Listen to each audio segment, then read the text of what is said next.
I'd like to thank David Ostreicher and KosherTube for giving me the opportunity to be able to just say a few words and to give some greetings and bracha before the holiday of Sukkot.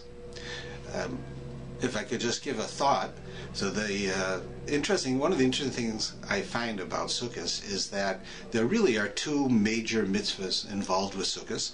Of course, we have the one of the lulav and esrog, and of course the sukkah itself. And there's an interesting Gemara in relationship to the Sukkah that is worthy of discussing. This Gemara tells us a story that when the Mashiach comes, the nations of the world will come and complain to the Almighty, and they'll say to Him, if you gave us the opportunity to do mitzvahs, we also would have been able to fulfill them, and then when the Mashiach came, we would also be able to be rewarded. And the Almighty says, well, if that's true, then let's give it a test. Let's take a simple mitzvah, the mitzvah of Sukkah. So He tells them to go build a sukkah and to live in a sukkah, as we are told to do every year at this time of year. So then all of the nations of the world gathered together and they built their sukkah. And they all went into the sukkah, and at that time the Almighty made that the sun came out and it became very, very hot, so that they were no longer able to sit in the sukkah.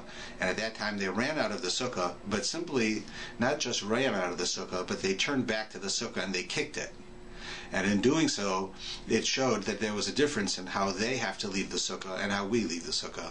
When we leave the sukkah, we do so sadly, and we do so with feelings that it's a necessity, while they left the sukkah also sadly, but they did so, and by kicking it, showing a disdain for these mitzvahs and for their ability to unite together in such a place. Now, whatever this Gemara is trying to tell us, one of the things we see that's odd, that the holiday of Sukkot, we know that we offer all types of sacrifices with the idea that we're offering the sacrifices to benefit the nations of the world. So then why would we have this Gemara dealing with the holiday of Sukkot that sort of illustrates the nations of the world are not really on the level that they should be?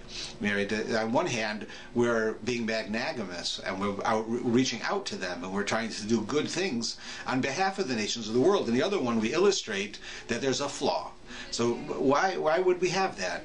And I think the answer is that on the one hand, we do offer these 70 sacrifices, and that the Jews need to realize that we offer these sacrifices to the nations of the world with the idea that we want to benefit them, and they also should have a good life and a happy life and a successful life. And we care about their success. However, we have to also realize that the only way that we can care for their success is if we are the type of people who will go into a sukkah. That is to say that we as the Jewish nation gather into a sukkah, all of us come into the sukkah, no matter what type of Jew you are and where you come from and who you're affiliated with. We all come together into a sukkah. And when the Jews finally get to the point where we can all go into that sukkah all together, all different types of us, then we have the ability to benefit the nations of the world. But until we're able to do that, then we're not able to benefit the nations of the world because we haven't gotten our own act together. So the holiday of Sukkot does tell us that we have a role and we have a desire that the entire world, not just the Jewish nation, but the entire world should live with blessing, with peace, and with more goodness than they would know what to do with. However, we can't supply that unless we ourselves are prepared, and the way that we become prepared is by uniting together as a Jewish nation in the sukkah. If we don't get together as one nation in the sukkah, then we really can't benefit anyone else. We haven't gotten to the first step of benefiting ourselves. So certainly it is my blessing to all of us that we should all gather together in our sukkahs, either all as one big sukkah or all in our own sukkahs, symbolic of one giant sukkah. And all the Jewish people should unite and be able to have that feeling of brotherhood and a relationship one with the other. And when we have that feeling, then it'll be very easy for us to be able to reach out to the rest of the world and ask the Almighty to give all of them the same blessings and love and unity and wealth and success that we have acquired by our going into the sukkah, that we can now give to them as well.